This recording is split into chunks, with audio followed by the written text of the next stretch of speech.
Hey, Coop here. Welcome to 90-Second Recap, where I share a quick sports history lesson based on today's camp. It's February 12th, and I'm wearing a Sacramento Solon's New Era 5950 purchased from Berdeen's.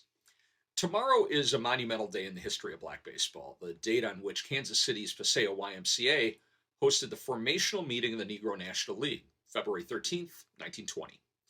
Rube Foster, the father of the Negro Leagues, led the effort to create a competitive circuit for black baseball, one that wasn't defined by the white booking agents who controlled when and where black teams could play and how much the teams were able to earn from gate revenues. In addition to Foster, the meeting convened representatives from Detroit, New York, St. Louis, Indianapolis, rep by C.I. Taylor, eldest brother of the first family of black baseball, Dayton, Kansas City, whose J.L. Wilkinson was the sole white owner, and the Chicago Giants, a different entity from Rube's Chicago American Giants. Lots of folks will be covering the 105th anniversary of that gathering, so as we roll on with Black History Month, we're going to use today's episode to look at the man many consider to be the best third baseman to never play in the ALNL. 2 days ago, we discussed Judy Johnson, one of the top third basemen in the annals of black baseball.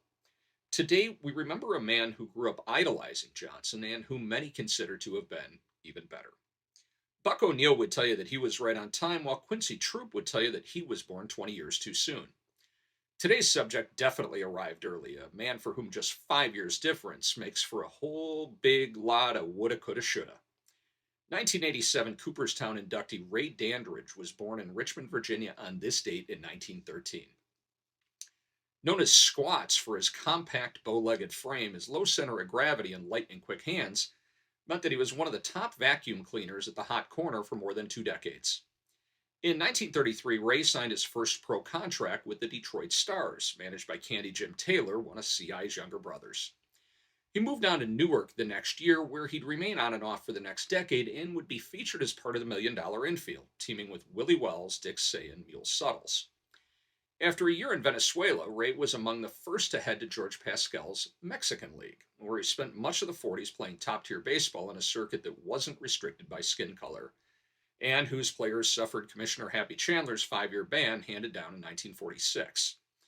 2 years after Jackie debuted in Brooklyn, Dandridge returned to the States, where he spent 4 seasons starring for the Minneapolis Millers, the Giants' top minor league affiliate. Despite batting well over 300 during his time there, quotas for black players meant that he'd never have the opportunity to star on the ALNL stage, although he was invaluable as a mentor to a 20-year-old Willie Mays in the 6 weeks the youngster spent in the Twin Cities before heading for the Big Apple. Ray would spend his 40-year-old season with the Solons and the Oakland Oaks, then finish his career with the Bismarck Barons in 1955.